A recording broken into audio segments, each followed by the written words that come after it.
Makan duren di bawah kolong, smartphone mid-range terkeren? Ya M52 dong.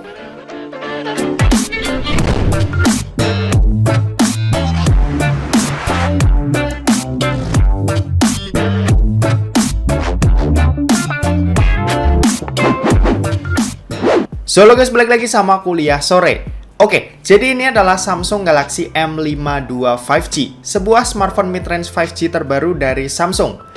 Harganya ini sendiri ada di angka Rp5.399.000. Cuma buat kalian yang beli di masa flash sale-nya sampai 31 Oktober besok, ini bakalan dapetin harga dengan cuma Rp4.999.000. Atau kalian bisa tunggu aja ya setelah 1-2 bulan. Biasanya harga di online marketplace kalau smartphone Samsung itu bakalan lebih murah dari SRP-nya. Oke, untuk desain sendiri, smartphone ini itu hadir dengan desain yang cukup fresh. Sayangnya, varian warna hitam yang aku pegang ini finishingnya glossy ya, dan jujur aja aku agak kurang suka nih. Materialnya ini plastik, bodinya ini juga tipis, yaitu cuma di 7,4 mm, serta bobotnya ini juga ringan, yaitu ada di 173 gram aja. Untuk smartphone seri M, tampilannya ini udah oke ya. Dimana biasanya kan seri M Samsung itu terkenal tebel, berat, dan desainnya biasa-biasa aja. Tapi di sini beda. Samsung seakan mau kasih smartphone yang benar-benar nyaman buat dipegang karena smartphone ini jujur aja bisa kasih kesan itu. Smartphone ini nggak ada lubang jack audio 3,5 mm ya. Speakernya ini mono dan SIM tray-nya ini hybrid. Paling itu aja sih kekurangan di bagian utilitas Samsung Galaxy M52 5G ini. Kalau buat fingerprint di sisi samping, buatku ini nggak ada masalah sama sekali. Meskipun kita tahu layarnya ini udah pakai panel Super AMOLED. Yap, tepatnya Super AMOLED Plus. Resolusinya Full HD Plus dan luas layar ada di 6,7 inci. Buat kualitas gambar yang ditampilin ini enak. Panelnya ini benar-benar bisa manjain mata kita ketika dipakai menikmati konten yang warnanya ini kompleks. Sementara itu buat refresh rate-nya sendiri, smartphone ini udah 120 Hz punya, yang buat dipakai berselancar di sosial media ini udah nyaman dan kerasa asik banget. Overall kualitas layarnya ini juara dan jadi salah satu nilai jual di Samsung Galaxy M52 5G ini.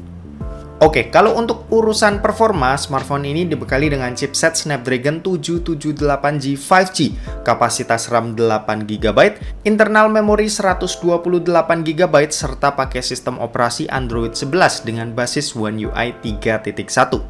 Buat kebutuhan kasual, ini aman. Chipset ini tergolong baru ya buat kelas menengah ke atas, yang tentunya ini udah bisa diandelin buat 2-3 tahun ke depan.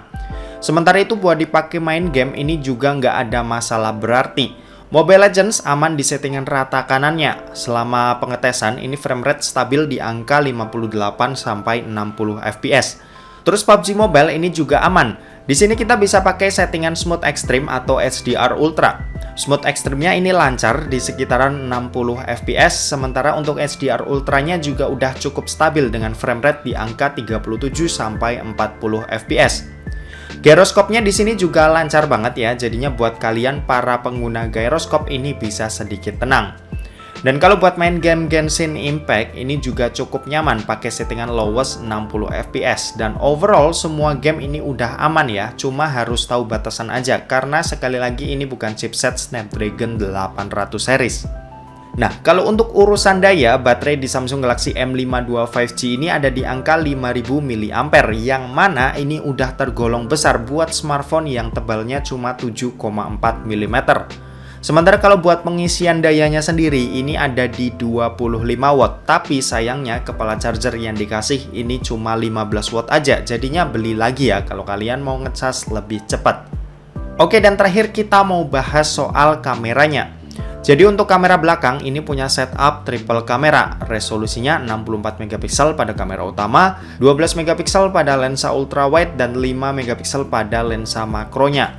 Dan untuk kamera depan ini ada satu buah kamera ya yang posisinya ada di tengah gini, dan ini punya resolusi 32 MP. Buat hasil fotonya terbilang lumayan, tapi emang bukan jadi salah satu yang terbaik ya di kelasnya. Tapi di sini karakter Samsung tetap kelihatan dan bisa hasilin gambar yang overall enak buat dilihat.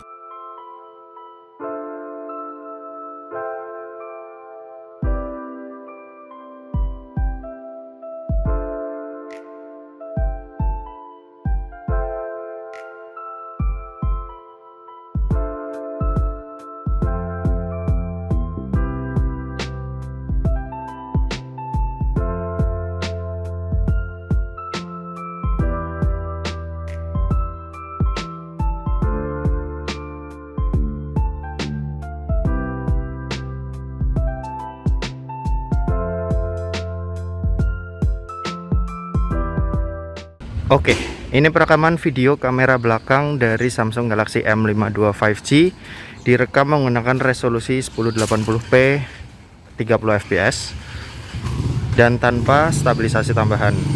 Ini kita pindah-pindah lensa ya. Ini lensa ultra wide, ini lensa utamanya. Oke, ini kalau ngezoom 2 kali.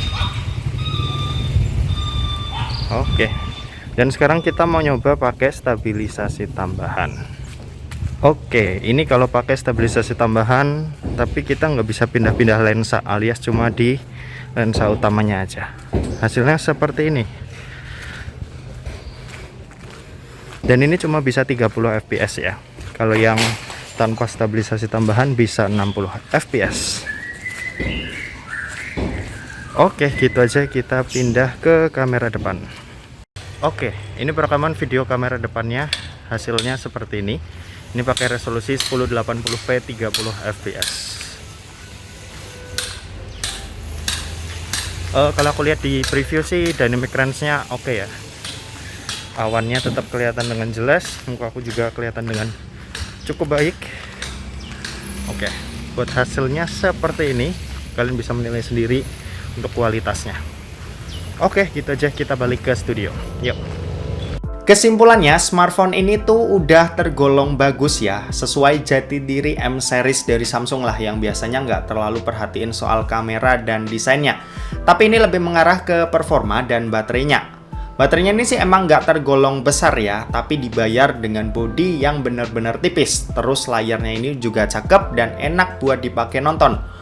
Oke, mungkin segitu aja buat video kali ini. Terima kasih buat yang udah nonton video kali ini. Jangan lupa buat like, komen, dan share juga ke teman-teman kalian, supaya teman-teman kalian mendapatkan informasi yang bermanfaat dari kuliah sore. Oke, terima kasih buat yang udah nonton video ini sampai habis, dan sampai jumpa di kuliah selanjutnya. Bye-bye.